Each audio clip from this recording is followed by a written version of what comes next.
Most people assume that being highly intelligent makes life easier, and sure, in certain ways it does, but there's a side to high intelligence that almost nobody talks about, a quiet, persistent kind of inner struggle that follows brilliant minds everywhere they go.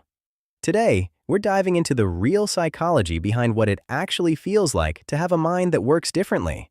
Not to complain, not to brag, just to finally name something that millions of people have felt but never had the words for. Let's start with something that probably hits immediately: overthinking. And not the casual kind where you replay an awkward moment for a few minutes. We're talking about a brain that literally cannot stop running.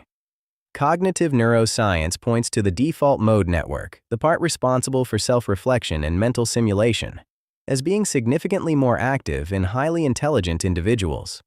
So when everyone else shuts down at night, the high IQ brain is still running scenarios, questioning its own conclusions, and searching for patterns that may not even exist. It's exhausting in a way that's almost impossible to explain to someone who hasn't lived it. Then there's the social piece. And this one cuts deeper than people expect. High intelligence doesn't make you antisocial. It actually makes connection harder because you crave depth in a world that mostly offers surface. When your natural curiosity pulls you toward questions about consciousness, human behavior, or why systems fail, small talk doesn't just feel boring. It feels like a wall between you and the actual conversation you want to be having. Psychologist Lita Hollingworth studied this gap decades ago and found that profoundly gifted individuals often struggle with the sheer difficulty of communicating what's actually going on inside their minds. The result is a specific kind of loneliness, the kind you feel surrounded by people. Here's a paradox worth sitting with. High intelligence and self-doubt often travel together. You'd think more cognitive power means more confidence, but the opposite is frequently true. Intelligent people can see every flaw in their own reasoning, every gap in their knowledge, every possible way they might be wrong.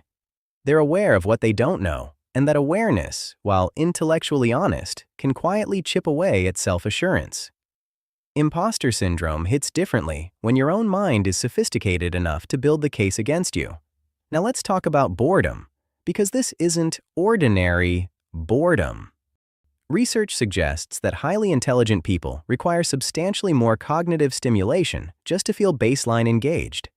Their reward systems may respond less to routine input, meaning repetitive work, or unchallenging environments don't just feel dull, they feel genuinely draining at a neurological level. This explains why so many brilliant people struggle within conventional structures, not because they lack discipline, but because their brains are starving for stimulation those environments simply can't provide. Perfectionism is another one that runs deep. Intelligent people can often vividly envision what an ideal outcome looks like. The problem is that execution in the real world always involves friction, compromise, and imperfection. That gap between the vision and the reality can be emotionally significant. Accepting something as good enough becomes a genuine psychological challenge, not out of arrogance, but because the mind is capable enough to see exactly where things fell short. Pattern recognition, which is one of the greatest gifts of a sharp mind, also makes it nearly impossible to unsee hypocrisy, logical inconsistency, and injustice. Where others might rationalize or overlook, an intelligent mind locks on. Research in moral psychology indicates that stronger reasoning ability correlates with stronger emotional responses to perceived unfairness, because the implications register more completely. That clarity is valuable, but it also makes the world feel heavier to carry. Then there's decision paralysis. More intelligence means more variables, more possible outcomes, more ways to trace a decision to disaster. Behavioral economists call this analysis paralysis, and it's remarkably common among high-capacity thinkers. Choosing becomes hard precisely because the brain does its job too well. Underneath all of it runs a search for meaning that never quite quiets down. Routine success and surface-level achievement rarely satisfy a mind that keeps asking why. That existential restlessness, the feeling that something significant is always slightly beyond reach, is one of the most consistently reported experiences among intelligent adults. And connecting all of these struggles is something quieter, a private sense of being misunderstood. Not dramatically, not bitterly, just the ongoing reality that the thoughts you find most important rarely get to leave your own head. Here's what all of this actually means. Intelligence isn't a simple upgrade.